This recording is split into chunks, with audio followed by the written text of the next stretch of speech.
Good evening, ladies and gentlemen. Welcome to this special occasion of Indian Association of Structural Engineers. This thematic series of lectures that are being delivered by Professor R. Pradeep Kumar. This is the last in the series, and today we are talking about protection of built environment from earthquakes through mitigation and preparedness efforts. That's the theme of today's presentation. This is the fourth in the series. But before I welcome Professor Pradeep Kumar, I have the august duty of saying a few words about Professor Pradeep Kumar. Professor Pradeep Kumar is currently a professor at the Earthquake Engineering Research Center at IIIT Hyderabad. He received his master's degree from IIT Kanpur and PhD from the University of Tokyo, where he got trained in both the subjects of earthquake hazard as well as earthquake vulnerability of the built environment. Under the guidance of Professor Kimiro Meguro, who is currently the chairman of the 17th World Conference in Earthquake Engineering that's underway in Japan as we are speaking. On his return from Japan, Professor Pradeep Kumar started the Earthquake Engineering Research Center at IIT Hyderabad and has built brick by brick the master's program, the computer-aided design in structural engineering program, as well as the new bachelor's program in civil engineering that he steered along with his colleagues to build that program too. Over the years, he has developed special skills, especially in the subject of earthquake assessment of the built environment, in particular the vulnerability as well as the risk assessment part. While we do recognize that in the country, these are the early days of doing vulnerability and risk assessment at a large scale, Professor Pradeep Kumar braved to come up with the first cut proposals for the nation. And these were accepted by the National Disaster Management Authority. And two such studies are one on earthquake disaster risk index. It's a level 2 risk index that he has proposed. And the second one is a methodology for rapid visual screening of a large score of buildings. Those of you who have met Professor Pradeep Kumar would agree that he's an amiable faculty member who is loved by all his students and any other student who meets him over time. Not just students, even colleagues who have met him at meetings found a lot of affection from him. And I must confess here that in today's times, it's a rare situation to have a faculty member who is dedicated to the cause of the nation. And he's one of those select few who is able to give his time to activities that may not have any remuneration. And so with great warmth, I welcome Professor R. Pradeep Kumar to deliver his fourth lecture in the series. Professor Pradeep Kumar, please. Thank you very much, sir. I'm humbled by your introductory remarks. So thank you so much. And thank you, Tandon sir, and thank you, Bhumik sir, for being present in this lecture. Yeah, so let me share my screen.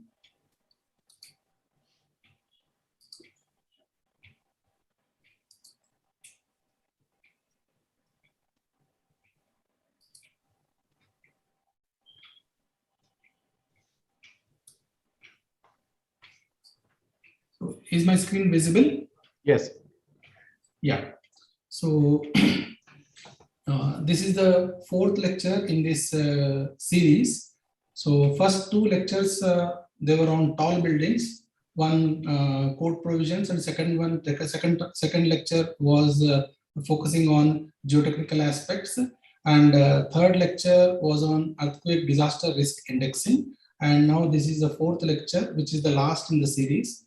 So in this lecture, I'm going to present this protection of built environment from earthquakes through mitigation and preparedness efforts. So this is the title of this fourth lecture. And yeah, the contents of my lecture goes like this. So I'll present the earthquake safety in India first, and then earthquake disaster management, then mitigation and preparedness efforts or the activities in that, and then post-earthquake activities and closing thoughts. Now, as you all know, this disaster management cycle has 6 important aspects or 6 important elements in it. So prevention, mitigation, preparedness, that is before any event or before disaster, and response, rehabilitation, reconstruction. These are after the disaster. So response, rehabilitation, and reconstruction. Now, when it comes to earthquake disaster management cycle, it's not possible to prevent earthquakes. So that means what we are left with 5 aspects of EQDM cycle. So in which first and second, pre-event, response, rehabilitation, and 3 R's post-event. So it is said that after several experience of earthquake disasters, that if we focus on pre-disaster activities, that is mitigation and preparedness, the benefit and the results will be far-fetched. Something like if we spend 1 rupee before event, this is equivalent to 200 rupees after the event. And in addition to that, life loss can be significantly reduced. So with this backdrop, let's go into the details. Now, in India, after this Bhuj earthquake, there was a huge pressure to do something for disaster management, especially disaster mitigation, and reduce the consequences of disaster. So Disaster Management Act, which came into force in 2005, and it seeks a paradigm shift in our thinking, in our way we do these activities. So what was the paradigm shift? So earlier, focus was on relief. All our activities was on relief centric. In fact, the departments which used to take care of this disaster relief was agriculture department. So departments like that, so which used to take care of that. So shift was from relief centric to mitigation and preparedness centric with continued focus on relief. So, and after that, so in 2007, NDMA formed these guidelines, that is management of earthquakes with a mandate of zero tolerance to avoidable death. So these statements, sentences, slogans are fine, but how do we translate this into actions or actionable items with a proper processes and programs which are clearly seen on the ground, the results of which are clearly seen on the ground. So this is the paradigm shift from relief centric to mitigation and preparedness centric. So let me take you to the background, that is earthquake safety in India. So you all know what is the prevailing seismic hazard as per IS 1893. We all know this. So we have 4 zones. Zone 5, severmost zone, 12% of land is in that zone, and zone 4, 18%, which is in high seismic hazard zone, and zone 3, 26% of area is present in that, which is moderately hazardous areas, and then zone 2, which is 44% of Indian land covers that, which is low seismic zone. So from this map, we clearly can see that around 56% of land is prone to moderate to severe earthquake events.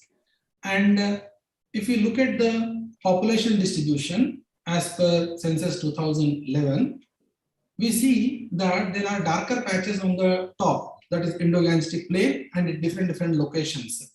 So around 82% of population is living in that 56% of land. So that is the main point of worry. And if you look at, say, housing density, so density of population exactly translates into density of housing. So it's the same thing. Now, if we look at the threat, so risk, we all know that risk is a composition of hazard, vulnerability, and exposure. If you take out vulnerability from this equation, because vulnerability means there was no concentrated effort to make buildings less vulnerable. So that means what? There was no technical input gone or went into the built environment for making them earthquake safe. So that means hazard multiplied by exposure. If we look at that, that is threat. So threat to housing. So now this map, which is overlap, hazard map and exposure map, is overlap and giving this red patches. So these red patches means threat is very high in this red patch. Actually, each patch is one district actually. So there are around 700 odd districts in the country, and this map should be used for prioritizing our disaster mitigation activities. Now, if you look at, say, major cities and towns in this area are the red patches. Delhi is there, Mumbai, Calcutta, Chennai, Bangalore, Ahmedabad, Hyderabad. So these are the cities or metros, megapolis, which are located in exactly in these red areas or red zones. Now, if we again look at, say, earthquake behavior of buildings during past earthquakes. Here is the list of significant earthquakes which occurred in the country, and some of the notable events: Bihar-Nepal border earthquake, 1988, and then Uttarkashi followed by that, and then Kilari earthquake, which was a surprise event, and immediately after a few years followed by Jabalpur earthquake, yet another in peninsular India, which is again surprise, and then Chamoli, then Bhuj, then Kashmir earthquake, that is Muzaffarabad, and then Sikkim earthquake. So in short or in summary, number of casualties and number of deaths in last 3 decades, around 50,000 people died. And number of people who got injured during these events, around 5 lakh people. And number of houses collapsed, that is around 10 lakhs. And then number of buildings damaged, that is around 50 lakh buildings got damaged during these earthquakes. Sorry. Yeah. Now, earthquake disaster management. In addition to Disaster Management Act, several other products came or documents came into force. That is, NDMA released this earthquake disaster, the disaster management policy in 2009, and disaster management plan in 2019. Now you can see the sequence: Act in 2005, policy in 2009, and plan in 2010. See the time gap between these documents, a decade completely. Okay, the disaster management plan. And in addition to this one, NDMA released guidelines for banks and lending institutions in 2010.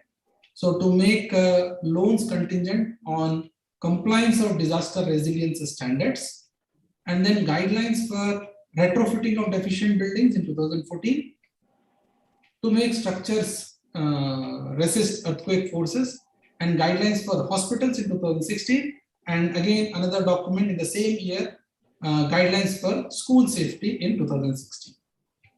So, and then in 2019, for which like I was also fortunate to be part of this one. So 2019 Earthquake Disaster Risk Indexing report, where we can rank cities on in risk along the risk scale, whereas across the cities and within the city we can rank them. And then another effort, that is say how to do the assessment of buildings, that is the primer on rapid visual screening, consolidating this earthquake safety assessment effort.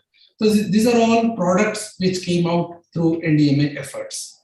Then on the sidelines, on capacity building, 2 programs, big programs got launched.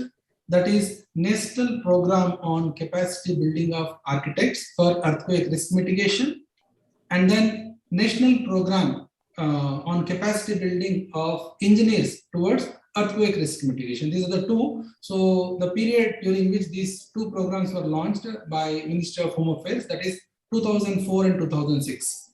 Then one more event, one more actually program, which was launched by MHRD, the then MHRD, that is 2003 to 2007, for a period of around 4 years, 5 years actually. NPEEE, popularly called as National Program on Earthquake Engineering Education, that is for capacity development of technical institutions and enhancing the facilities thereon. So this program has sponsored or gave some like physical infrastructure, like aid to physical infrastructure building also, and also a massive training program for this one. So a semester program, 15 days program, like 7 days program. So many programs were launched through this one, NDMA. And then after that, there was no follow-up. There was no follow-up programs after these initiatives. So which were launched after the aftermath of 2000 Bhuj.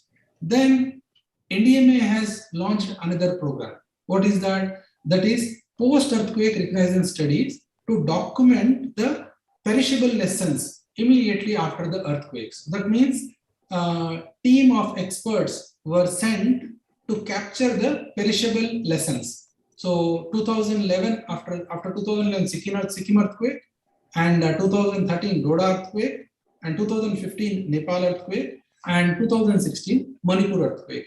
And again, I'm fortunate to be part of the first three as a part of PERT team. 2016 Manipur earthquake, I could not participate.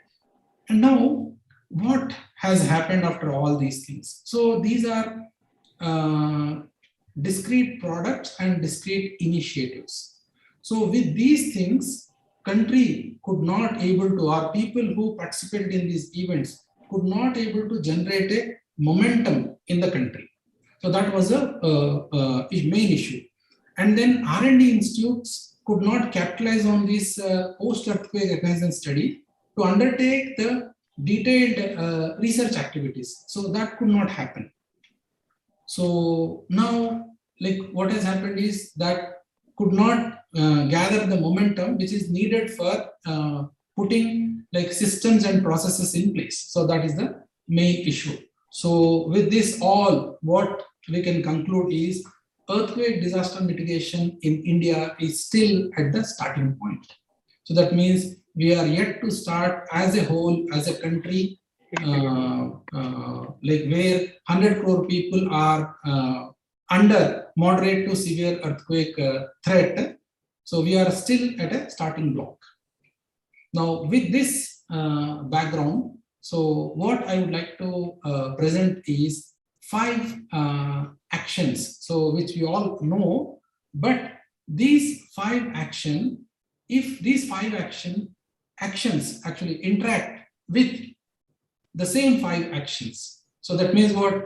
Mitigation interacting with mitigation, mitigation interacting with preparedness, response, rehabilitation, reconstruction. So what are the things which as a country we need to focus on?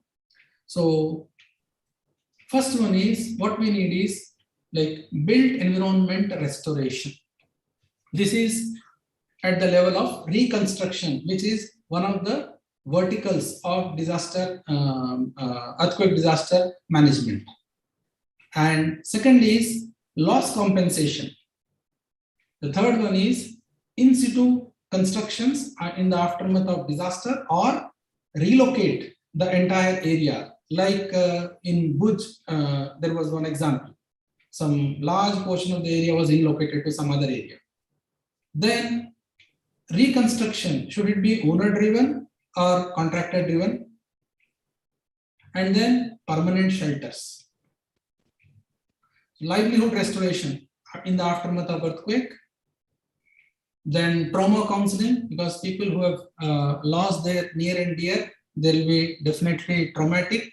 And maybe like during this Bhuj earthquake studies, I have met some families where out of 10 people, only 2 are there. 8 people passed away. So while meeting such kind of people, it was really experience. They were anyway undergoing traumatic experience, but the interaction with them also will give some kind of like a different kind of feeling, which is not easily forgettable. Okay, still the memories are fresh. Now, how to engage or how to build the community activity after in the aftermath of earthquake? And then immediately after earthquake, we need temporary shelters. Then, like within first few days, we need these search and rescue teams. Then active emergency cells and mock drills. Then damage assessment teams immediately after earthquake. Disaster management plan. technical education, and safe built environment. As you can see, the activities, these verticals, first two verticals are before the event, and third, fourth, and fifth verticals are after the event, and the activities are the tiles in these verticals are representing those activities.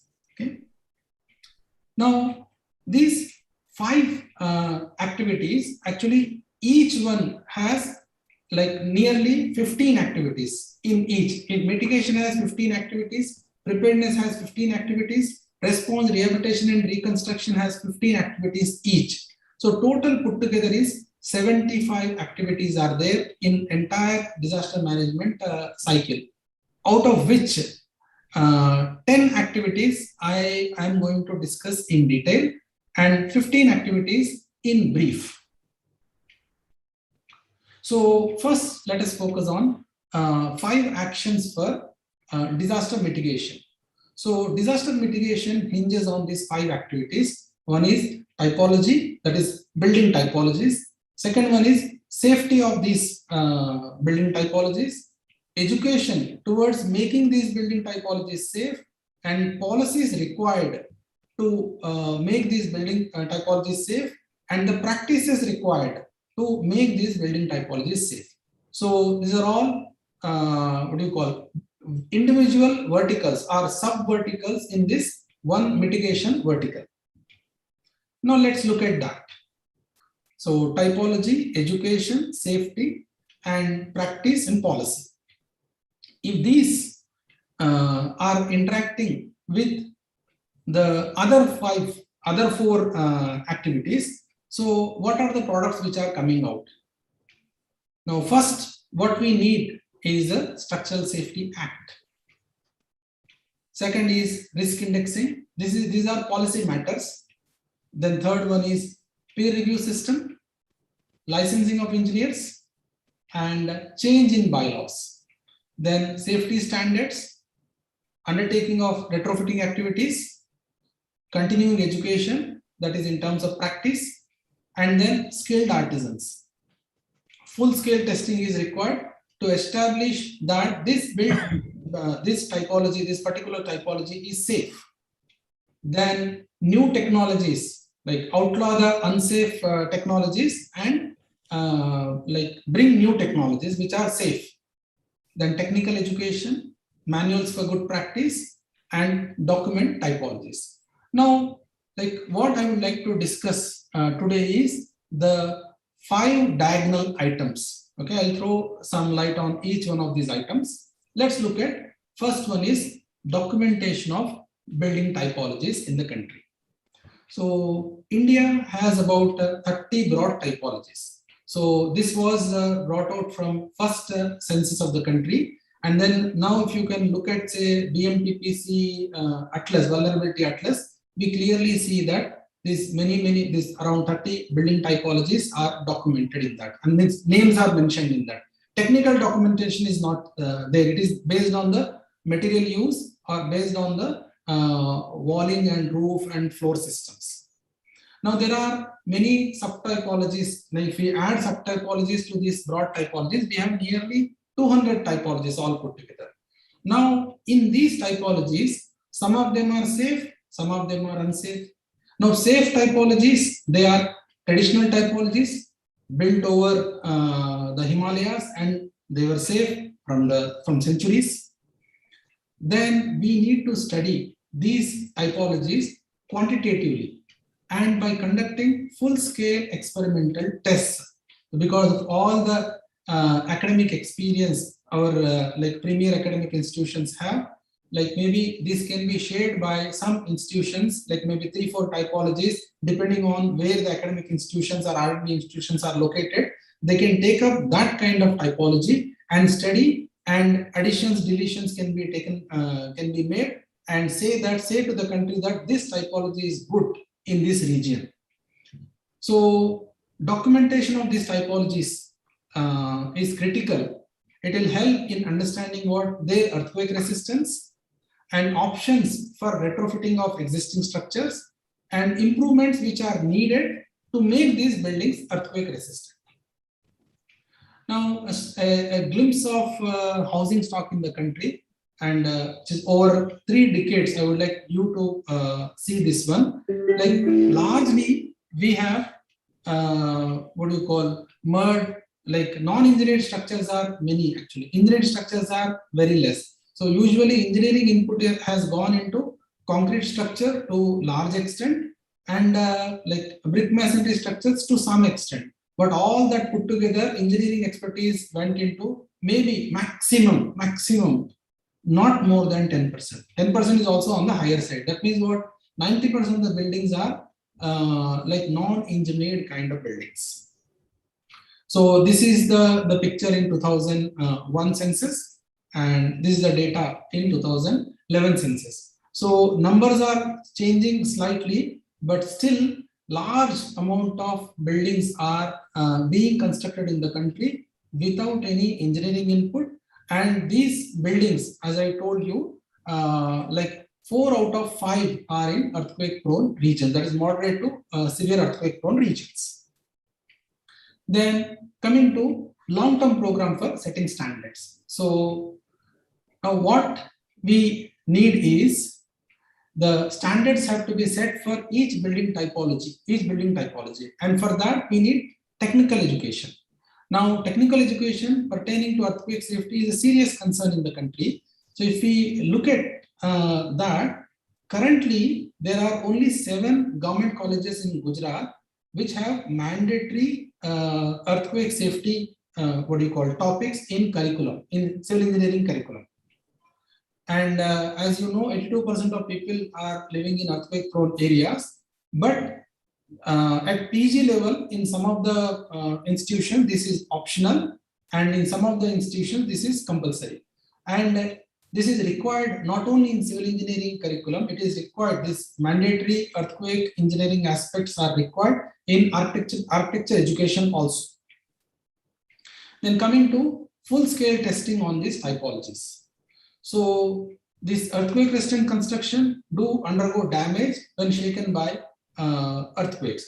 So what we need to understand is replicate the building as a full scale on a shake table and test them and do meaningful interventions so that that kind of building or that typology of building is made safe, because people get adopted to the same typology very easily. So we need to do that examination, but at present, like many test facilities are not available in the country. Currently, we have 2 test facilities in the country. That is for full-scale testing for a regular building up to 3 stories, and then for bridge piers up to 10 meters. So country of this size, there are many countries which are much smaller in size, which are having similar earthquake problems. They have maybe at least 50 or more than 100 test facilities for full-scale testing. So we need to learn from that. And other thing is, this full-scale testing is a multi-agency collaborative project. It is not in civil engineering domain or some mechanical engineering domain or architecture domain. No, it is a multi-agency collaborative project. Now coming to safety standards. So like I'll tell you one experience actually. That is when I joined in Tokyo University. So that is in 1998. So there was a seminar series. So all the students, PhD students especially, were asked to give a presentation on their concrete code in their country, whatever the code is there in their country. So in 1998, what was the code which was existing at that time? What code people, a student can present? That is 78 code. So I was asked by people and my professors there that, is it correct or you are doing any mistake? So 20-year-old code. So why codes are not getting revised? Elsewhere in other countries, the revision is say 3 to 5 years. In every 3 to 5 years, revision takes place. So that is a not so good comment, but yes, that is a reality. That is a factor. So many provisions need to be updated in our codes. So internationally, such important standards are revised once in 3 to 5 years at the max. So we need to do a lot of hard work. in that direction. So, for instance, an Indian standard is not available for earthquake safety of coastal structures. So, in last few years, proper planning and processes are put in place for what do you call codes in different categories. So presently, BIS, that is CED 39, is coming with huge ambitions of IS 1893, IS 13920, that is for design, and then IS 15988. So like many people are participating in development of codes, and we need more actually. And also other thing is preparation of code is till now in the country is a more or less voluntary activity. But what we need is we need to have a focused R&D program for some important clauses. That means what funding need to be given by government agencies and also private agencies for setting up some standards on important and relevant aspects of the code. Then Structural Safety Act is very important. So presently, as you all agree with me, that structural safety compliance of all new constructions, okay, that is like approval system is with IIT NIT. So it has to be vetted by IIT NIT system. Actually, academia is, in my personal opinion, I'm telling you, academia is meant for doing research, and we need to have a strong peer review system available in the country. We need to put that in place. So we should move to a more stable peer review system, and there should be a professional approach to this one. Okay, and also urban local bodies, municipalities, panchayats, they should put in place this third-party review system. It's not that all government projects will go to, say, like a government prescribed academic institutions. Whereas academic institutions, faculty members need a lot of time, significant amount of time to do their R&D work, which is futuristic actually. So in terms of Structural Safety Act, India should strengthen existing laws and their implementation, or have a new Structural Safety Act. So these are the 5 activities for disaster mitigation. Now let's focus on another vertical, which is second vertical, that is disaster preparedness. So in disaster preparedness, sub verticals are, first is sensitization in the content, facilities, people, and systems. So what we need is SDMAs and DDMAs, state disaster management authorities and district disaster management authorities. In fact, disaster management is a state subject. Bottom up will fetch greater results than top down. So presently in the country, disaster management is a top down approach. So actually it should be bottom up approach.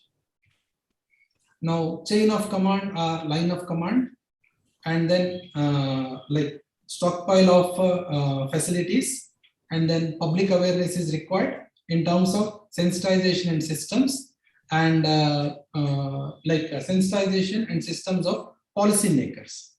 Then mock drills are required. Then disaster response networks, media campaign and events, media linkages, emergency operations centers, print and audio video documents, disaster management plans, mass media material, risk indexing, and risk communication. So these are 5 sub verticals in preparedness category. So let's focus on these diagonal items now. First one is mass media communication material. Now what is required in this mass media communication material? Actually, disaster management is everyone's responsibility. Okay, everyone's responsibility. So that means what? I need to have some knowledge of what is going to happen in the event of disaster. Okay, I cannot be in all imagination that somebody will come and save me. It may not be possible all the time, or many times it is not possible actually. So that means what? We need to create awareness, okay, mass awareness. Okay. So now if awareness is given to each citizen, now how it is done? It is done by telling the negative consequences and what role each citizen can play, all these things. So these need to be showcased to the complete nation. And then like a celebrity should come forward during the normal period and talk about most important aspects. Suddenly if something happens, what is my situation? So content should be carefully prepared to suit the target audience, and also like different languages. It's not one size fits all doesn't work in the country, because like Hindi, English, Telugu, Tamil, Malayalam, so many languages are there. So definitely people cannot understand. So it is better to give that in local language or language in which people are preferring. So it should be in different languages. So a comprehensive mass media campaign should be launched. Then risk communication. So how do we communicate on what risk or what are the risks people are taking by staying in such kind of building or in that kind of community? So we need to tell that. And assessment of risk is at a very early stages in the country. So we need to, because like people may say that no, we are struggling for basic requirements only. No, we are struggling for basic requirement, but yet most of the population has mobile phone, which is basic requirement. Like that, safety is also basic requirement. So that is very important. We need to keep that in mind. Then coming to this risk communication, then next one is emergency operations center. So this emergency operations center is not something like say a building is there where emergency operations center is there and people don't know what to do in the event of disaster. So that means what? They need to understand that their role is crucial. So during disaster, immediately after the disaster. So all operations are required to be performed in that golden hour. So that means what? That after the disaster, the first hour, so which is very crucial. So they need to act. That means what? SOPs, that is standard operating procedure. If the earthquake of this kind of earthquake has hit the area, that means without any permission, without somebody assigning me, things should get activated in that at that time. So these emergency operations center must do the rehearsals, many rehearsals in the peace time. And then there should be some surprise kind of alarm or hooter and for checking whether everyone is ready and alert or not. So forecasting of the likely disaster is the key in making this emergency operations center successful, activity successful. Then mock drills are required. Mock drills. Actually, the bottom line is we all need to have disaster imagination capacity. Disaster imagination capacity. In whichever area, whichever place we are, what worst can happen in the event of earthquake. Earthquake is one example I'm telling, but for every disaster, we need to have that. So if we have a good imagination capacity, we cannot get ready for unimaginable things. So we need to imagine that. And like fairly good knowledge we have in terms of say earthquake disasters right now.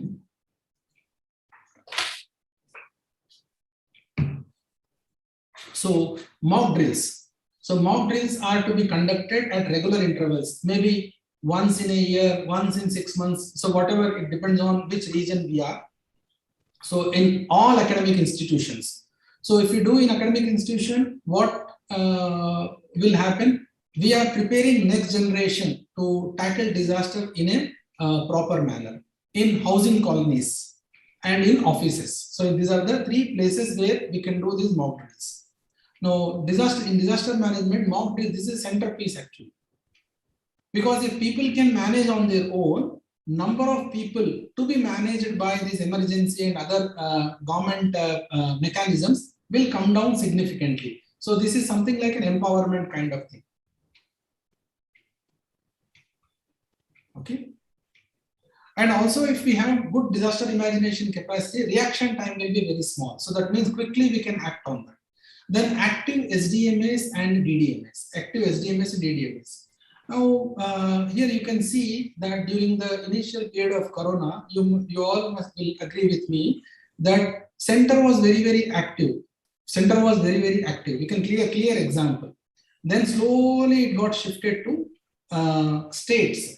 But actually what we should have followed for better, management, like states should have taken the full responsibility and center should have supported it. Actually, that is what is required, active SDMS and active DDMS. In our country, actually, district is the main unit which actually controls the disaster. So SDMA, and in fact, SDMA and all the central government agencies, if they support and strengthen, lot of new innovations will come out on the way we tackle disasters. So the key to disaster mitigation and preparedness is the vibrant SDMS. So they will motivate and inspire DDMS to become action centers. And then if one district disaster management authority is very active and gets good recognition, it can be multiplied or replicated very easily in other districts and other states. So then coming to the next one. So in this direction, there is one framework which is Sendai framework. So United Nations, that World Conference happened for disaster risk reduction in 2015. So they have come up with some framework priorities. So what are those? Number one is understand the disaster risk. Second one is strengthen risk governance. For what? To manage risk. And third one is how to reduce the risk for resilience. And then finally enhancing the disaster preparedness for effective response, recovery, rehabilitation, and reconstruction activities. Now the framework targets are increase international cooperation or adopt best practices which are in other country which is facing the similar kind of disasters and learn from them. Okay, so they have given some steps for this disaster preparedness, which I'm going to showcase now. So you have to imagine or know what you are going to face.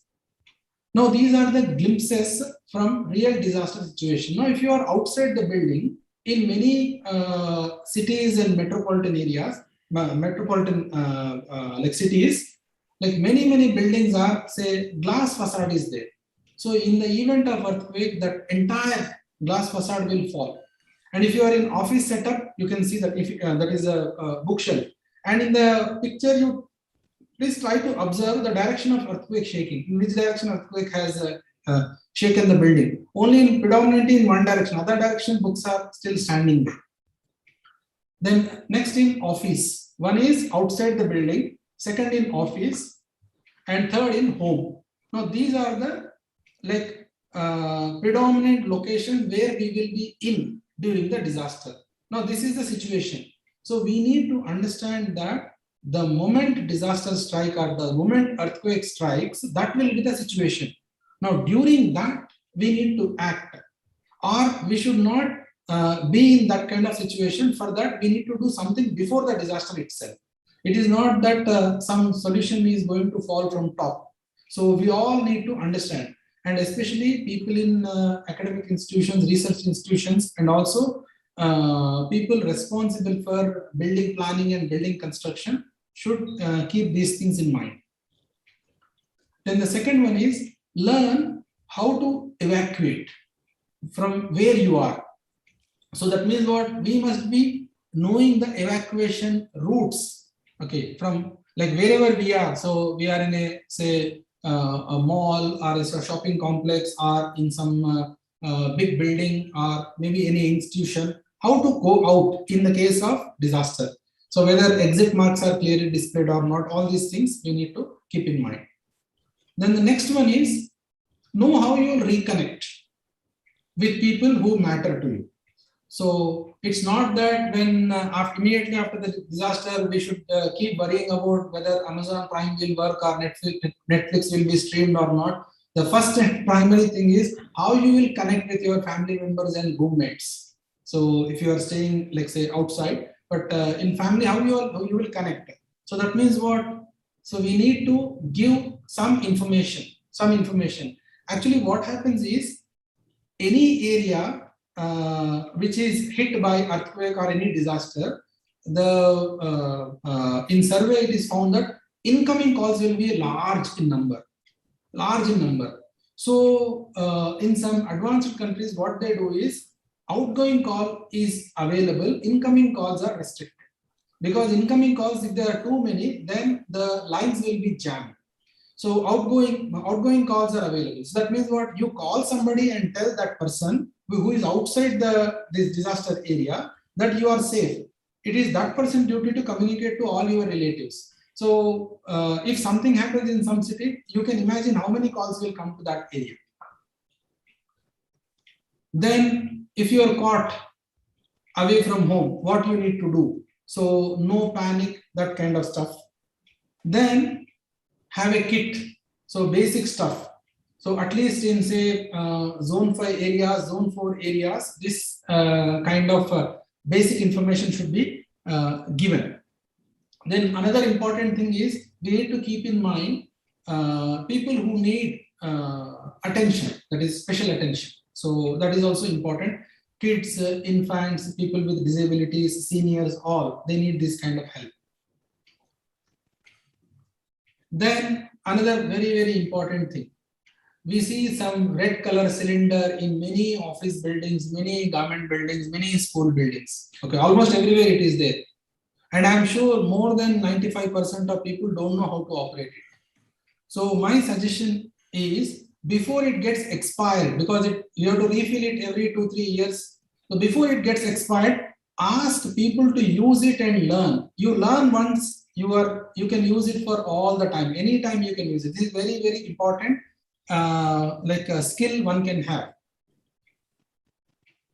And another proposal I would like to place is Life Safety Learning Center, at least one in state headquarters, or maybe if my plan is ambitious, maybe there should be one life safety learning center in every district which is prone to multiple disasters. So what should be there in life safety learning center? So center where people can participate in live come virtual demonstrations on disasters. And training should take place in local language. Then maybe school children should be asked to go there maybe once in a year, or maybe prescribed, like a specified class can go there and learn these safety tricks or safety things and get trained.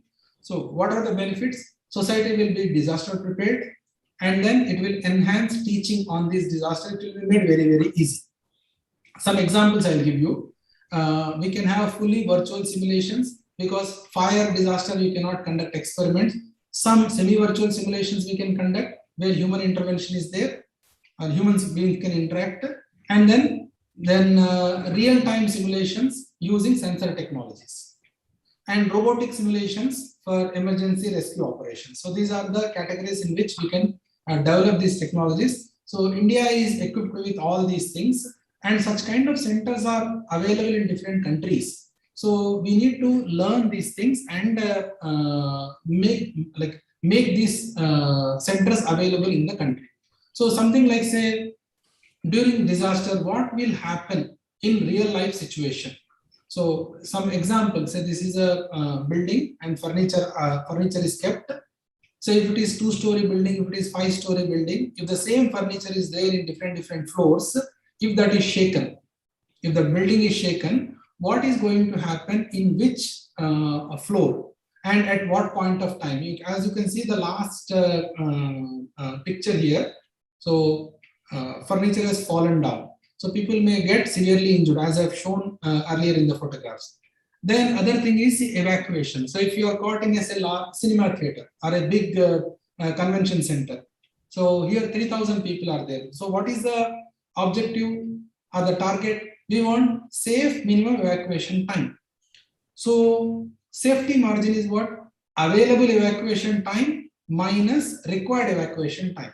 Required evacuation time, available evacuation time minus required evacuation time. That is safety margin. Now, how we can easily model this one? You can see a person standing can move in 8 directions. The person standing can move in 8 directions. Then if we do a simulation of that, so you can see this one. Each dot is one person moving to nearest exit or moving towards the exit which is not crowded. Now, what decides the evacuation time in this one? What decides the evacuation time? Evacuation time is function of size of the door, location of door, number of doors, seating arrangement, and also the average speed of a person.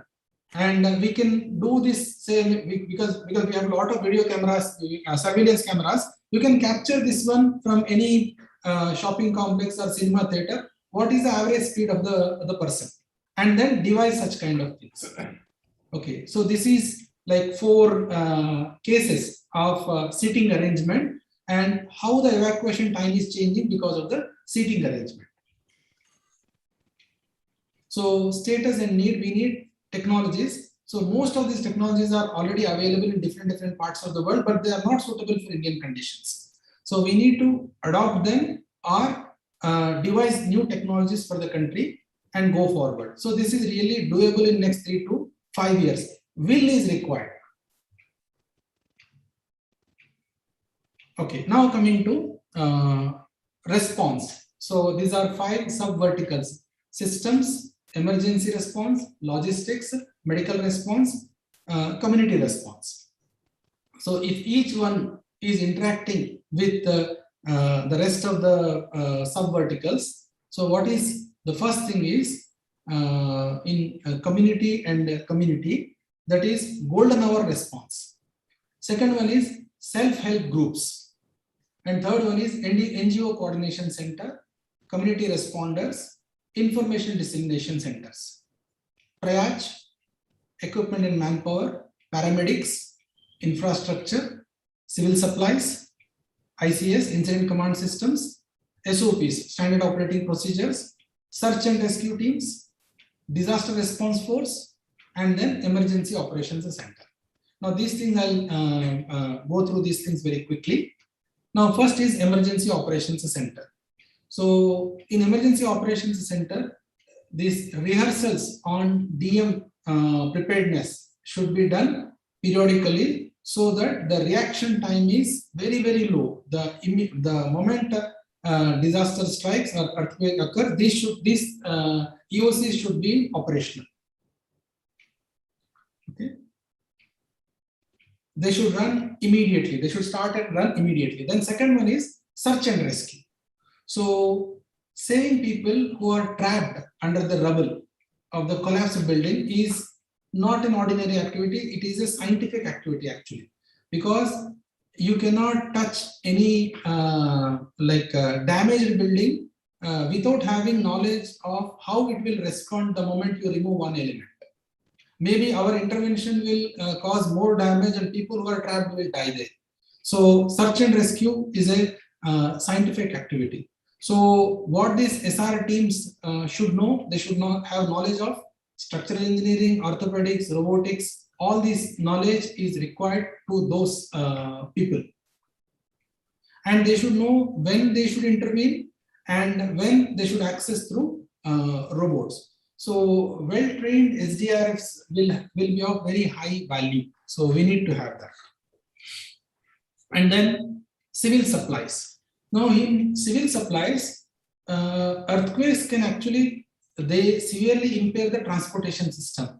Then there is no way how you send these civil supplies. It's a very big challenge. Actually what happens is, after the earthquake, which thing should be restored, which activity or which lifeline should be restored. Now there are, say, several things you can see: power and electricity, transportation, water, gas, etc. So this is a sequence actually. Now suppose say gas pipelines are there, water, transportation. So which one is very easy? So in power and electricity, we know it very easily. We can immediately find out where the problem is. That can be restored. Water can be supplied through tankers. Gas takes last priority, because if, say, in the pipeline, maybe 2-3 kilometers pipeline, and if each pipe joint is, say, 20 meters apart, even if there is 1% chance of unsafe supply of gas, safe supply of gas will have very, very low probability. That means it is last priority. So we need to have sequence of which facility should be restored first, what should be the priority. And for that, we need to say, because road network cannot be repaired immediately, so we need to ensure that basic facilities are available. And also awareness should be there in the people that at least some survival kits, emergency supply should be available with them. That is medical items, food, water, and some other items like say footwear, torch, that kind of things. Now, this is one exercise which is done immediately after Kobe earthquake. Now you can see this one. What are the causes of death of victims? Means people who died. What is the cause? Okay, so people crushed. There was a traumatic attack, head injury, organ injury, damage, burn. All these things. All these things. Now, due to collapse of buildings, around 85%. Due to secondary, that is the fire which triggered due to earthquake, that is 15%. This is Kobe experience I am telling. Now coming to time when people died after Kobe earthquake, time. You can see this is the what do you call? People died and the time first day, that is 17th January it happened.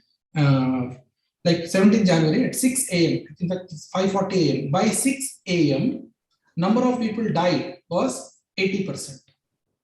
And by the end of the day, in 24 hours, total 90% of people died. Then in 48 hours, 98% of people died. And in 72 hours, 100 people died. So that means what? Immediately after the earthquake, we have the possibility of saving 20% of people, So that means what? If our like emergency centers and then these SDRFs are well trained to save this 20%, that is a huge value. First 80%, how we can save? Can we let them die like that? No. They can be saved by mitigation activities, that is structural mitigation activities. And the remaining 20% can be saved by preparedness activities. So that's what is the golden hour, first 1 hour.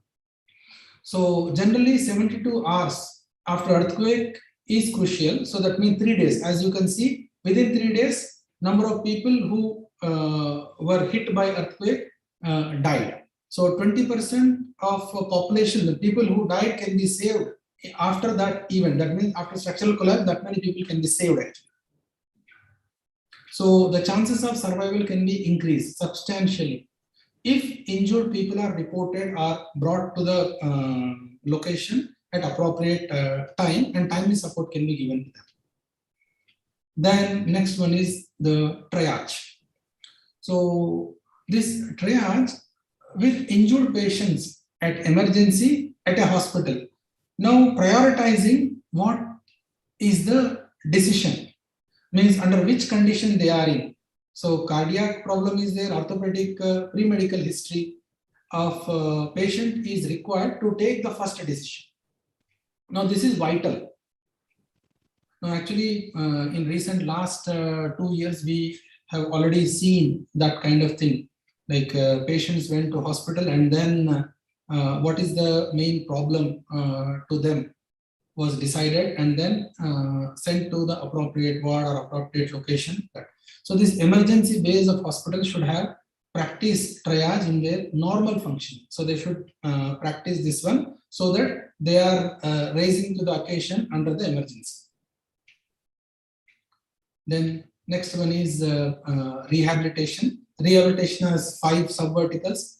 One is compensation, temporary shelters, like psychosocial trauma, livelihood, and community rehabilitation. Livelihood rehabilitation, community rehabilitation.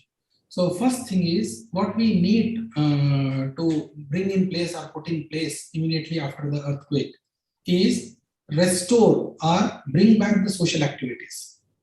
Employment guarantee, privacy for counseling, community spaces, donations, economic activities, unskilled workers, Anganwadi activities, Minimum Wage Act, medical support, rehabilitation, orphan support, health standards, civil supplies again, ex gratia. So let me quickly go through this one. We have already taken 15 minutes. Now, ex gratia. So rehabilitation after an earthquake is not that easy task. It's a very complex, and it needs a collective effort. It's not that just an administrative activity. It needs some kind of emotion also in that. Now, while giving this ex gratia to kith and kin of a person or people who died after that, so that is actually the starting point of the rehabilitation. Now, while providing temporary shelters, all these temporary shelters should follow the World Health Organization standard, WHO standards, where we are ensuring the basic hygiene and prevent additional challenges which are arising due to uncleanliness of the area. Then proper medical support should be there, just skipping these things. And then economic activities should be restored as soon as possible. When these economic activities are restored as soon as possible, lot of the emotional vacuum which people face slowly that come down.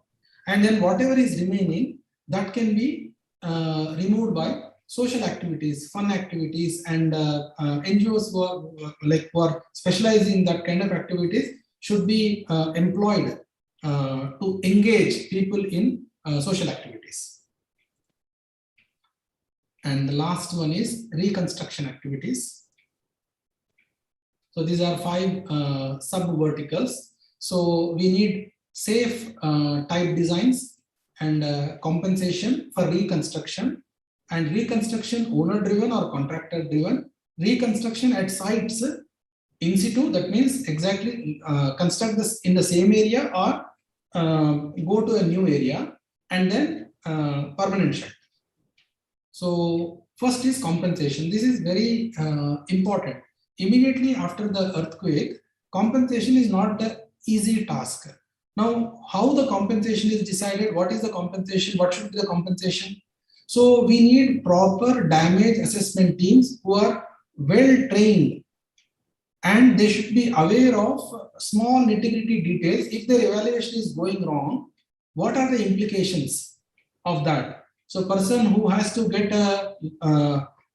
maybe maximum support is getting minimum support, or vice versa. So this is techno-financial and techno-legal regimes have to be put in place properly, and people have to understand the consequences.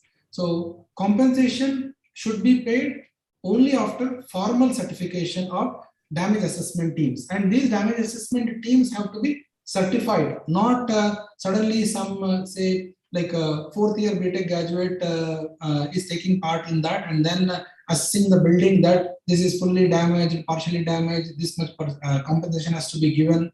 That kind of thing should not happen. They should be fully trained. Okay, and another important thing is this is not RVS. This is not RVS. RVS is different from damage assessment.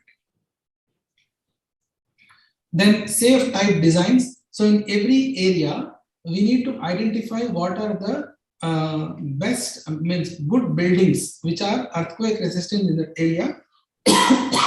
And there is a need to identify 2-3 such type of designs. So especially this is required for low income group category, and middle income group category, high income group category. They may want some kind of a special type of design, or they take whatever compensation is coming from government or any agency, and then add some more money and then go for their own design. But we need to see that that design also should be from one of these categories with little deviations.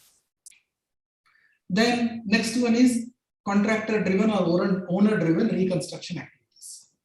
Okay, so even if type designs are present, sometimes it is not easy due to social dynamics. So at that time, specially trained NGOs are required to do a mediation between government, our funding agency and people who are for this reconstruction activity. So owner driven or contractor driven. So this is another important decision.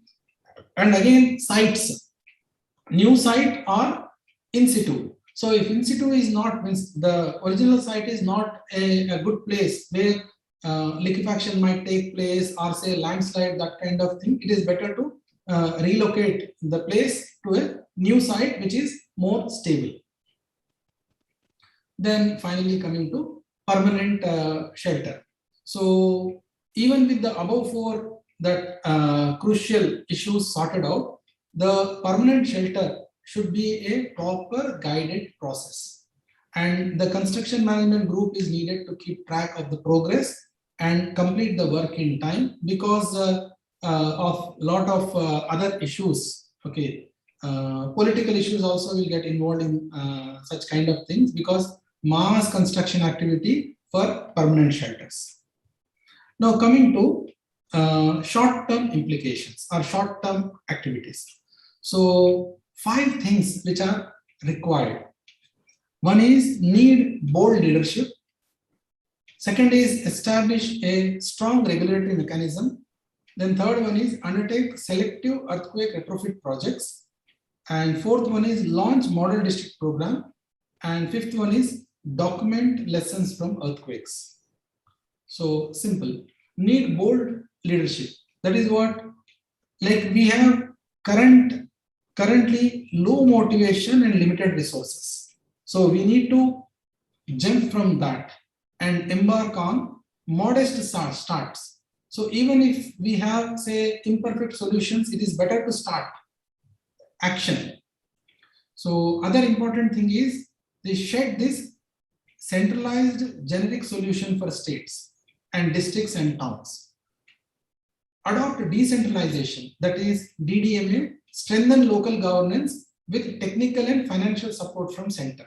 So this will be, results will be far-fetching if we go for this one. For this, we need bold leadership. Second is establish strong regulatory mechanism. For that, what these 4 primary legal tools are required to ensure this one. For earthquake safe built environment. The first one is licensing of engineers. This is required. Then mandatory requirement to verify structural safety before construction. Then the third one is drop seeking approval for all governmental projects from Premier Institute. Establish a proper peer review mechanism and make all buildings compliant to national standards, which are robust. Now, next one is undertake selective earthquake retrofit program. First, start with government hospitals and schools. So why I'm saying is these are like very well in the state control. And then if we start these activities, definitely there will be cascading effect kind of thing. Many other people can come forward and understand how this technology is being used. The technology of retrofitting is being used and implemented.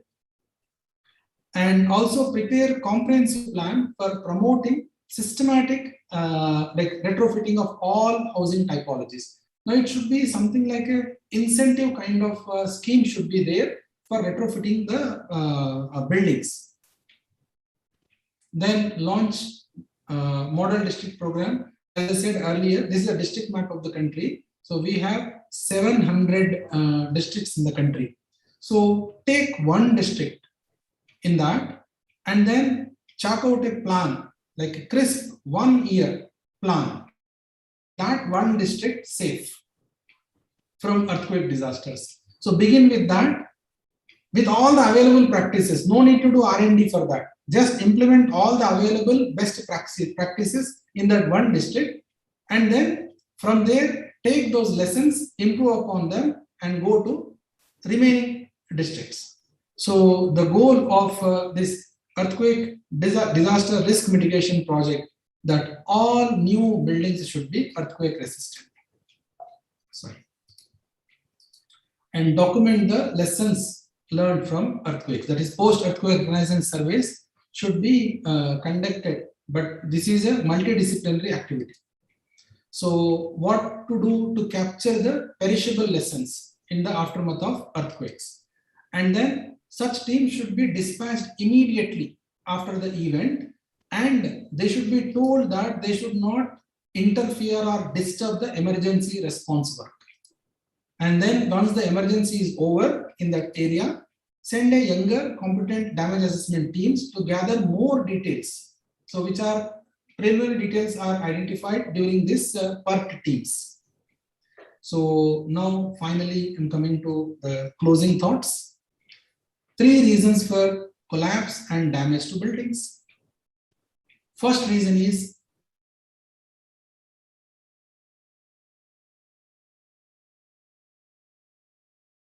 and the second primary reason is individual houses are largely self-built.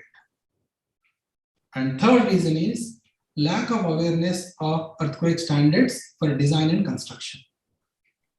Then 3 priority initiatives towards earthquake safety. Number 1, people. Number 2, processes. And number 3, products. People, long-term investment for creating large pool of technically competent manpower, that is architects, engineers, artisans, masons, all. And then processes, urgent action to put in place systems and procedures that guarantee earthquake safety of built environment. And products, programmed actions that every new construction built in the country is earthquake resistant. So DM, disaster management, disaster mitigation will have to switch to bottom-up pull model, much away from top-down push model. That is very, very important. Now, again, coming back to my first slide, mitigation, preparedness, response, rehabilitation, reconstruction. But I want to add one more thing in this one, which I request Professor Murthy sir to add in his closing remarks. That is 5 actions. So the first 2 in this are knowledge, second 2 in these are skills, and this the last one, that is the 5th vertical, is attitude. So together, all this put together is a competence. Now, I sincerely acknowledge IS30 for giving me this platform for presenting 4 lectures in the series. In fact, total lectures were 5, and 1 lecture I delivered in that rehabilitation, retrofitting workshop. So total now 4 lectures. So this is the 4th lecture.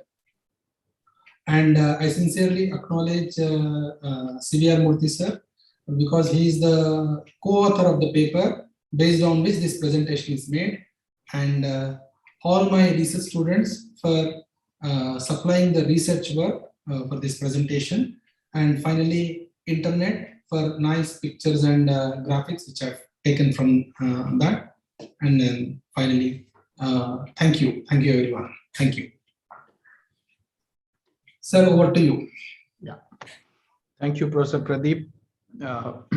It is true that disaster management is so vast that in 1 hour you can only do that much of justice. But having said that, we did go to the horizons and understood the limits, at least the minimum limits that we need to reach out to. Before I add more, I'll request our panel members to please say their remarks or observations on the subject that was raised by Professor Pradeep Kumar. I'll request Mahesh Chandan Saab first, then Alok Bhaumik Saab, and then Manoj Mittal Saab, in that order, please. Well, okay. Thank you, Professor Murthy. Ji.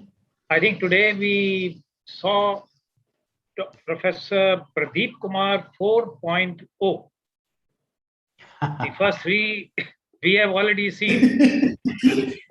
And in this, what struck me was that he concentrated on the fact that there is life beyond structural engineering. We think about earthquake and we only think about, how to do the ductile detailing and this and that, but we never pay attention to the vast area that the earthquake engineering really covers. And it is so important to understand what he mentioned perhaps in one of these earlier slides, what has to be done pre-earthquake engineering, pre-earthquakes, and what has to be done post-earthquakes. And how much money you spend in the pre-earthquake, how you can reduce the damage that is caused in the post-earthquake scenario. That was quite interesting. And of course, since he's intimately connected with NDMA, we came to know the various initiatives taken by them, in particular NDMA, and the statistics that he gave about the overwhelming preponderance of non-engineered buildings, which are basically self-built. I mean, there are far too many of those, and that is one of the big problems that we have. The new things that one learned in his presentation. One is about the Structural Safety Act. This should be made by Act of Parliament, how to have this, what all it contains. And it is so good to see the presentation, which is done, although it is only 1 hour, but the main points are done in a matrix fashion. You have something on the left-hand side, and then you have the verticals which are given, and then the interrelation between them. I think this is quite a unique way of presenting, and with his permission, I am going to adopt it in somewhere or the other. What can one say? That it's been a pleasure and a very learning journey that one has undertaken with Professor Pradeep Kumar's presentations, including this last one. I think the first one was on tall building, the second one was on geotechnical aspects. Then we learned something about risk index, and finally on the protection of built environment. So thank you. Thank you, Tandon Saab. I'll request Alok Bhaumik Saab to please speak. Thank you, Professor Murthy. What an excellent presentation it was on protection of built environment from earthquake. Very well structured presentation, I must say. A lot of learning. I have been educated. I am much better knowledgeable now from when we started about an hour ago.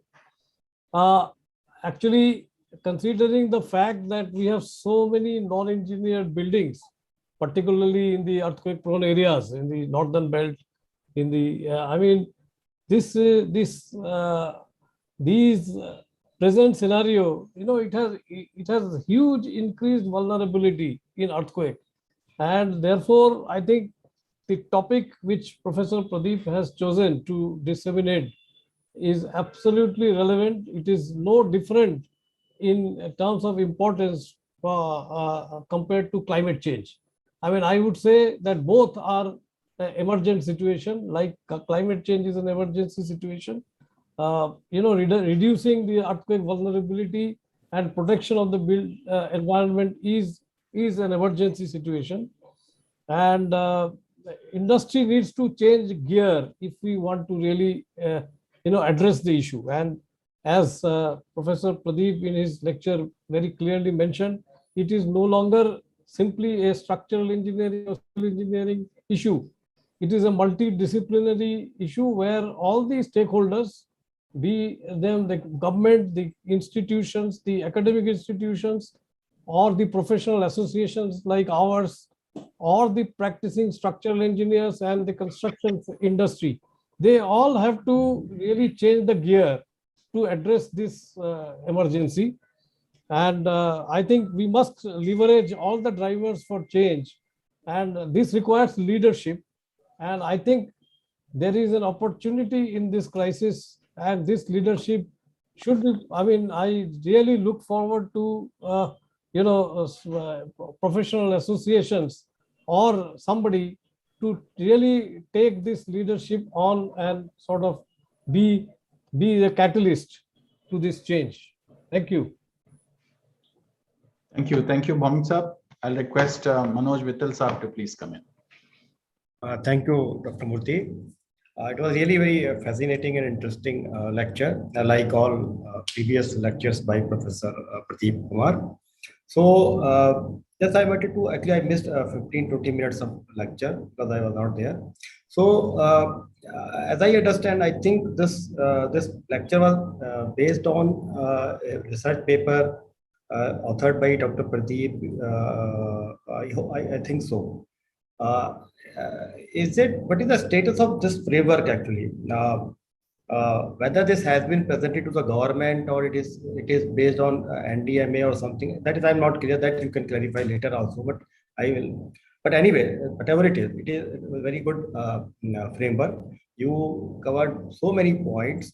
And I'm also happy to note that at least we, in individual capacity and also from the professional body point of view, ISTT point of view, actually we are working on some of them.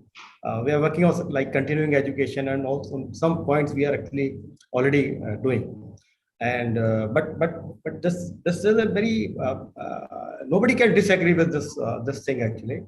But my worry is how it will be implemented and who will implement, and do we have this kind of infrastructure, and whether the government has will to do that, and what should be done to get it implemented. Actually, this is a Herculean task. It is not an easy thing because it involves so many agencies, so many government at different levels and all those things. So this is my thing. It was very fascinating, interesting presentation. All the lectures, all the 4 lectures, including the one and the 5th one also in that that refresher course, they were really very nice. I'm very thankful to you for giving lectures on our platform. Thank you. Thank you, Mittal Saab. Sir, thank you. Is it time to take some questions? Yes, sir, for sure. Yes. So maybe let's look at the question answer box that we have. So what is the role of disaster management system when many buildings are already in deep slopy ground, which in a vulnerable state? Professor Pradeep, this is the first question that has come. Yes, yeah. So we know the kind of problems we are in. And problems means I am saying earthquake problem, earthquake safety issues. So what we need to do is, with the available knowledge, we need to start taking first steps. So first step is very important. So even though it is a small step, but we need to take first step concretely. So that will should be there. So then things will go in the right direction. So if I start taking first step, then definitely my activity might inspire others, and others also may take much more improved steps. So that will inspire me. So that kind of thing I should do. First of all, I need to do what is there in my scope rather than like questioning why somebody else is not doing. So when I start doing that, then I can question. If I don't know whatever is there in my scope, then my questioning is not a right thing. So that's what I feel. In particular, on the subject of slopy grounds, buildings, there are many cities that are on slopy grounds along the Himalayas. What would be your observation or thought on that? Yes, sir. What I feel is this slopy ground has to be first studied in like there are 2 parts to it. One is we need to understand the stability of the slope first, and the second point in that is on slopy ground, first we need to fix some type designs which are stable, and other designs we should not accept in that area. So that way all new constructions are more stable. And then we need to work on that. This is third aspect, that is how to retrofit the existing building. So these are the 3 things I would suggest. Okay. So the next question is on since the economical condition of people is not good now, maybe it's an assumption of some sort, maybe applicable to select group. In zones with less probability of earthquake, can we not specify some measures which are cheap, which will save lives in case of earthquake? Yes, sir. Actually, methods are available. Methods are available. We need to ask for them. Okay. So cheap, no, I will not use that word cheap, but they can be low cost, good technologies, good earthquake resistant technologies. So we need to adopt. There are many best practices, if not in India, elsewhere in the world, they are there. And in India also they are there. Many academic institutions have done some experimental studies on low cost earthquake safe technologies. So we need to adopt that. So you're saying earthquake resistant design is not L1? Yes. Okay. So the next question is that about peer review. That question is gone. 1 minute. Let me read that question. Sorry. In peer review, it is learned that only safety is considered, but not cost. Is it not good to have techno-economical review instead of only technical review? Yeah, I think first step is technical review. And then once we go forward, this techno-economical also can be added. So we are nowhere right now. Okay, the next question from Arvind Galgali, good friend. It says, it's very informative and thanks for your lecture, but I think engineers bill enactment can assure healthy buildings, but why is it not being done even after 2 decades of struggle? Maybe this is a question for Tandon Saab rather than to Pradeep. Tandon Saab, इस पे कुछ कहना चाहेंगे? आप कुछ कहना चाहेंगे? हाँ जी, well, all I can say is that history repeats itself again and again. We thought that due to the initiatives of some people, the Prime Minister's office started the ball rolling. They directed more or less the Ministry of Human Resource Development to take up the engineers bill, study what is going on in the rest of the world, and come up with the draft bill and pilot it through the parliament. I mean, they instructed like this, and these were the terms of reference. And the Ministry of Human Resource Development passed it on to the AICTE, the All India Council for Technical Education, to take it forward. And we had, they had also appointed the chairman of the of this particular venture. And I think that has gone quite far. There have been several meetings, etc. And this was in the first few days. It's like, after an earthquake, whatever you have to do it just then. Once 1 or 2 or 3 years pass, people have forgotten about the tragedies, and they will never take up whatever they could have if you had pressed hard enough in the first instance. So the same thing has happened here. Now there is some change of leadership in the Ministry of Human Resource Development, and they are going back and forth, and then finally it has got stuck. So it has not even reached the parliament. That's what I wanted to assure you. But at the lower level, below the parliament, AICTE and MHRD, there a lot of work has been done. If you see the draft bill, it is by no means perfect. There are a lot of problems with it. But I mean, I think that we should take a view. Let us first have a bill, and then we can think of the improvements in that, what to do about it. So that is what I think how we should proceed. And if you people know about the MHRD, that is where it is stuck. And somehow, if we can, concentrate on making people aware, like Dr. Pradeep Kumar has made us aware of the overall picture. That's what we need to do with MHRD as to that this postponement and sitting on an important piece of legislation, which is in their terms of reference, is not at all in the interest of the country. As a matter of fact, we are waiting for disasters, which are happening in any case because of their delays that they are doing. So MHRD, that is the point where you have to attack. Right. So we know the zip code where to knock. Sir, I want to say something on this.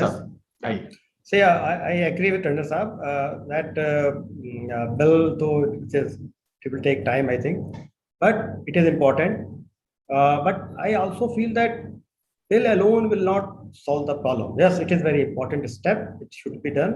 We should have a bill, but this bill alone will not solve the problem. That's only I want to say. Yes, Bhaumik sir. Yeah, I also wanted to echo the same thing what Manoj has said, that the bill alone is not the panacea of all ills. The fact remains that we have huge incompetence in our fraternity for doing a normal building. Forget about the earthquake. Even we are not able to construct a safe building for vertical loads. Leave aside the lateral loads and the earthquake loads. I mean, if there is a rain, some of the buildings collapses in various parts of our country. And imagine if there is a shaking, without shaking itself, it is falling. So there is, I think the bill is welcome and it is needed in the long run. But I think there is no substitute to the fact that we need to improve our capacity, and that is a gigantic task which needs to be done. I can give you one example of our high incompetence. I will not name the project or anything, but I can say that a very high profile project in Delhi, I visited that place, that is under construction, 95% or 90% work is over. New construction going on, top architect, consultants, and the government departments are involved.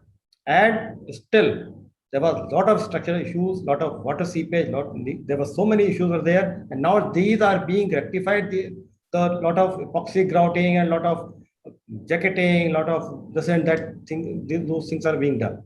In the new construction, new project. That is the kind of incompetence we have in our country. Anyway. Yes, it is very disturbing to record these facts, but I pray that something should happen from within. And looks like academic institutes, we have not been doing enough for the community. That is where I feel the first starting point is yatha siksha tatha, our lifestyle will be, our safety will be, our disaster resilience will be. So our siksha is not yet up to the mark, and we have to raise the bar of our education. Let's go forward and take another humbling question. That was from Arvind Galgali. Now we have Hegde sir coming in. He says it's not relevant to this session, but I want to ask this question. We are increasing the design life of a structure, say, to 200 years instead of 100 because of the change in the return period. Will there be a change in the hazard level? That is what his question is. Pradeep. You may answer. Yes, see, whenever we get greedy, we have to pay for it. So if you are saying that design life is more, yes, you will have to, add a little more to the hazard level, and which means that the design force will increase, no doubt about it. And I hope that at some point of time, today that point of cheap structures also came into picture. I think we need to set a target for ourselves. We need to decide what is it that we want. We want the structure to be functional after the earthquake. We want the structure to have no collapse after the earthquake. Once we decide between these two, we should be able to set a hazard. And once we set the hazard, we should agree to pay for the costs that will incur because of that. At any point of time, I will tell you, there is no way you can quantify the value of life. And hence, I feel always that it is cheaper to build the structures correctly the first time than to start giving a price for safety. So I would say a structure that is not safe is not the money, the cost of that structure should not be discussed. Only a structure which is safe, its cost should be discussed. And of course, there is a whole group of people who do value engineering to see how we can reduce the cost. And that group has to be encouraged after safety is established. And that was also one of the questions that came today about why don't we have a techno-economic review? Yes, the government holds the responsibility of ensuring that it is safe by asking for a professional peer review.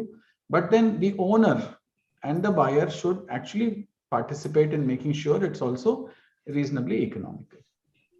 So let's go to the next question from Manohar Mate.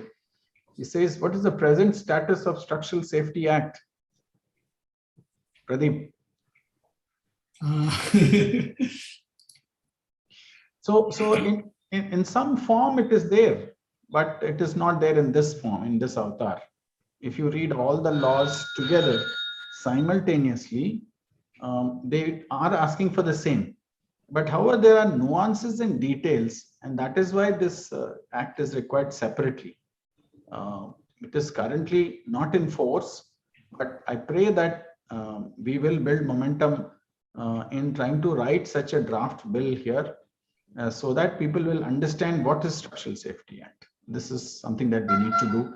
Maybe IA Structure will be a well-placed body to come up with a proposal as to what is the meaning of structural safety and what do we require to ensure that there is safety in our built environment. So that will be a nice exercise where everyone will participate and contribute their best thought to take this society forward, to this community forward. We have Mukund Jail Saab. Is there a large enough pool of technically competent persons available to do structural assessment of a large number of buildings in case of a severe earthquake? Very pointed question. Pradeep, it's all yours. Yes, sir. So, yeah. So the first thing is large enough pool. The answer is yes, large enough pool is available. Now, the second part of the question is technical competence. So that is the question mark. Now, they can be made technically competent before next earthquake if we have will to do so. So that is my answer.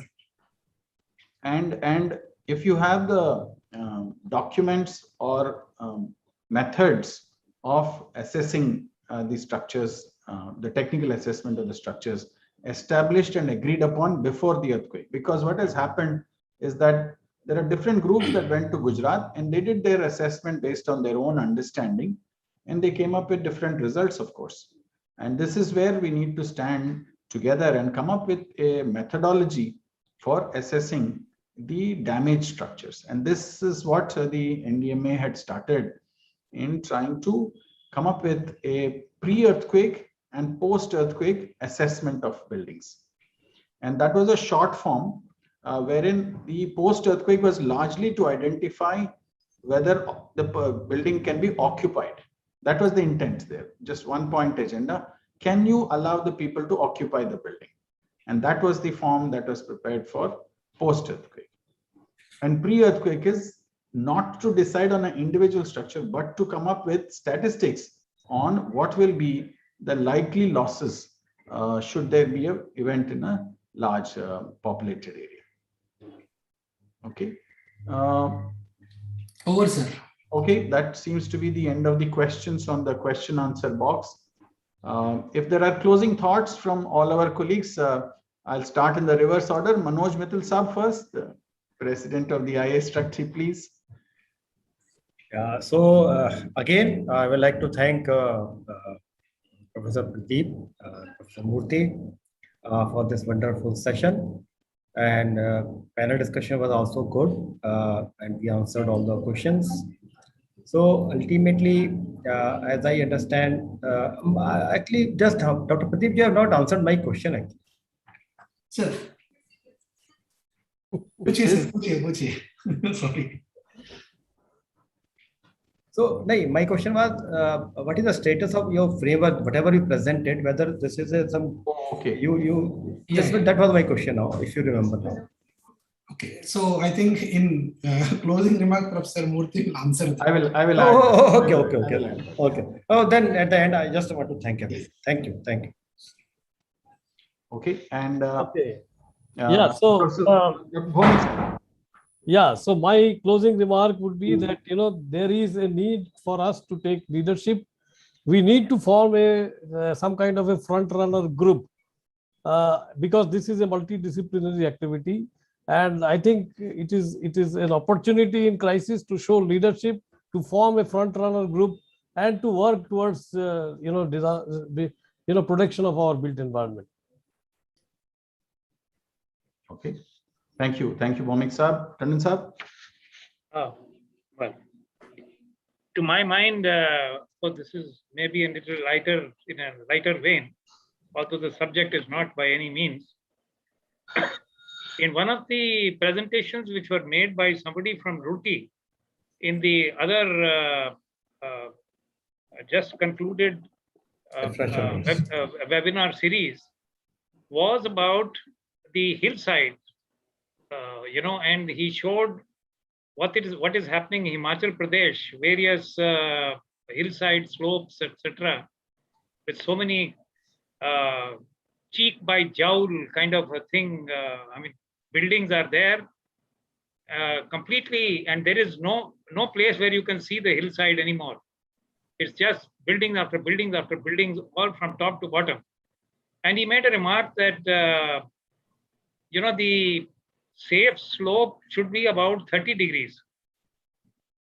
So since I was the moderator, I told him that, yes, I think that what you are saying is right.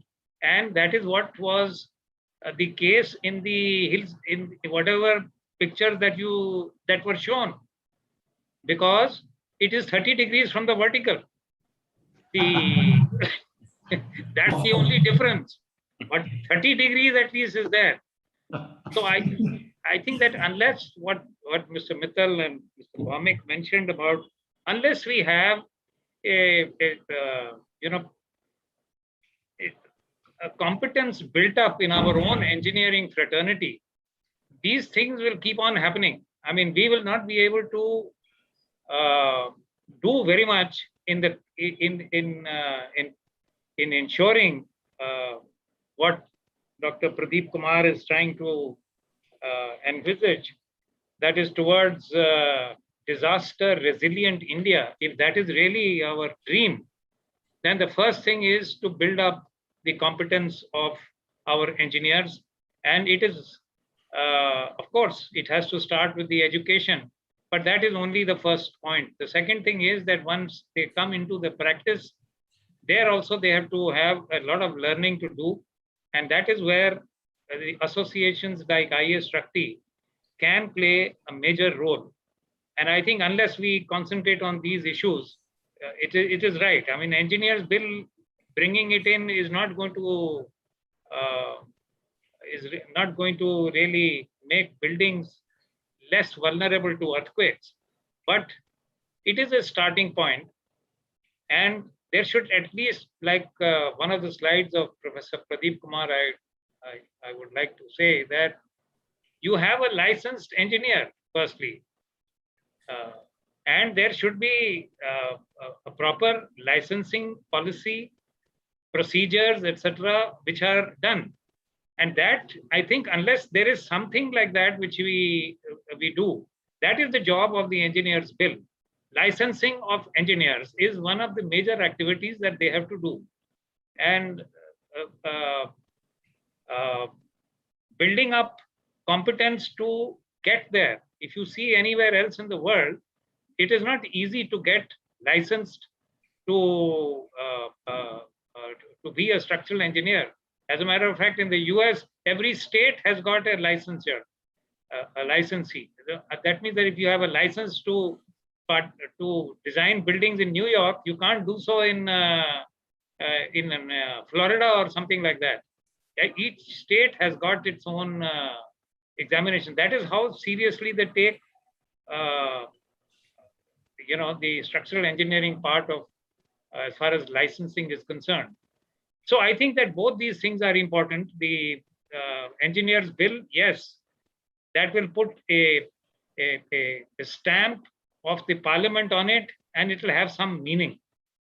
And the second thing, and the most important, perhaps it's even more important, is to make our own engineers, our own fraternity more competent than what it is at the moment. Thank you. Thank you, Tanan sir. Sir, I want to just one point I wanted to add. Yes, Pradeep. Yeah, so what I've presented in this 5x5 matrix kind of thing, there are total 75 tiles are there in that. And out of which 10 I have presented in little detail, and 15 I presented in brief.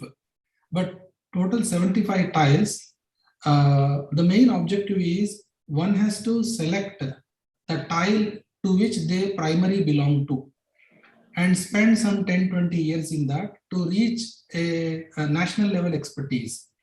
And later, maybe after 20 years, they can start contributing in that area.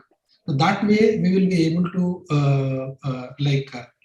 make a steady progress, and we can go shoulder to shoulder in the best practices of the world. So that's why my intention of creating this one. And another important thing is Professor C.V.R. Murthy is, we are both of us, we had a lot of discussion on how to place these things in a proper format.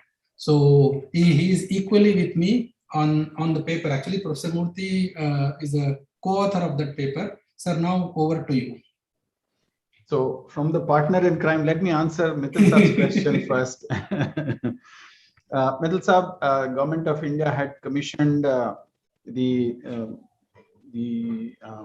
Center for Good Governance to come up with a journal volume of their Journal of Governance. Actually, the Center for Governance that is there in New Delhi, IC Center for Governance, it had charged it to come up with a special volume, and Prabhat Kumarji, former governor of Bihar, is our editor. And he then requested Dr. Mohan Kanda, who was a former member of NDMA, to come up with a special volume on disaster management. So we picked up three main tracks. One was disaster management on the overall sense, then thematically on disaster wise, and also cross-cutting themes like health, incident command system, and disaster response force, and so on. So on the whole, all the leadership of the country who are in current positions at the NDMA or in the government, they wrote these papers, and also the previous ones. They wrote the specific thematic papers, and this is about 800 pages or so, and it is having 30 odd papers, and it's a special volume. It is free, and there it is. Professor Pradeep, you have this. No, put it in front of you, because that only then we can see, because you have used the background. The Journal of Governance, the IC Journal of Governance, special issue on disaster management, came out in January 2020. And you should be able to get a soft copy of that. Anyone who desires to understand the current status of India's disaster management situation, I would recommend that this special volume be read. It's more like, it's saying that it's a journal volume, but I would say it's like a textbook. It gives you the current status and the broad overall perspective on the various themes. And if you wish, we can share that soft copy with you also, right? And you can circulate to your membership. So with that as the starting point, let me go up in the backward order. First of all, I was thinking, what is it that IA Structure can do? As Professor Pradeep said, there are 75 items in earthquake disaster management alone, not to talk about the other disasters. 75 items. I am sure that we cannot address all 75 at IA Structure, but we can do a few of them. You have already got started on continuing education. But one of the things in continuing education is you need to have printed texts which are properly peer reviewed, so that when somebody reads that, there's a single thought that is flowing from chapter to chapter. Usually what happens, large number of speakers come and speak their mind out and go away, and then the participant gets confused because of the approach and the philosophy and the level of maturity of the various speakers. And to avoid that, we need to come up with a consistent text for each of these themes. And then continuing education. So my request is to go in the reverse order, have a text and then do the program, so that the participant will have something to fall back on should she or he not understand something during the lecture. So definitely I agree with Bhaumik Saab that industry needs to change its gear. But I say with great humility, because we haven't changed our gear as far as academia is concerned. Every time we put old wine in new bottle and say we have revised the curriculum, but we have still following 48th edition of Vazirani Rathwani or Ramamritam and so on, or 64th edition. I don't know the number, but they keep reprinting those. But there are pointed items that ISRT can do. And one of the things that I'm looking at is manuals of good practice. And that is one area that you can contribute. One of it is that in around 2013-14, MHA had come up with model bylaws, model building bylaws. And then after that, it didn't get revised. I would think that if you can take the latest version and then improve on that model bylaws, it will give an argument, it will give a power of argumentation to all the engineers to say for or against a certain clause and so on. So I would think developing model building bylaws will be a nice one. Another thing is that often every building is different in plan and size and shape, everything, but the procedure or true procedure, accepted procedure of designing buildings or bridges is not known to the populace at large, the structural designers at large. Maybe you can come up with model design documents, not that the span will match, not that the load will match, but at least the steps will be clearly understood by the user and they will then go forward with this. Okay, you can put all disclaimers saying none of these bar diameters are correct and these are only for the purpose of demonstration and all that disclaimer, but do have something to show them the pathway to do better designs. I'm sure at least 10-20% of the designers will get corrected, self-corrected with your document, and they will move and do much better in the years ahead, right? So I'm not going to look at all the 75, but there are a few more which you could participate in. Maybe we can do it offline. But the last but one thought is that for disaster management to be proactively happening in the country, a sea change is required in attitude. Many a time we have a lot of people who have very good skills and very good knowledge, but their knowledge and skills are restricted to themselves alone and for their own growth and development. It is here that we are hurting maximum in the country. Large number of very, very capable hands are there, but somehow they are not spending their time for the good of the nation. And if I remember my convocation oath, at all the 3 degrees, they said that I will use this knowledge for the good of the community. This is what is the essence of all convocation oaths. And that is where I'm seeing that after a certain number of years of having been trained by this society, they pay us and they train us, they teach us how to do things, and we become a little more responsible. That is the time where you have to start giving back. And this is again about attitude, it's about tempering our attitude. So I would say if we can bring about a change in our own attitudes, this is mandatory, only then the skill and knowledge will reach the destination. Otherwise, the skill and knowledge will remain in your own offices or in your own classrooms or in your own offices in the academic sector also. Lastly, I would say that there are no ladders in disaster management. There are only ramps. And the ramps are, as Pradeep said, if you can take one item from that tile, 75 tiles, and spend 20 years on it, you will get trained in that subject. I myself, when I got started to teach, it took me 8 to 10 years to understand whether stress causes strain or strain causes stress, right? And finally, when that was clear, everything fell apart and everything became obvious for us.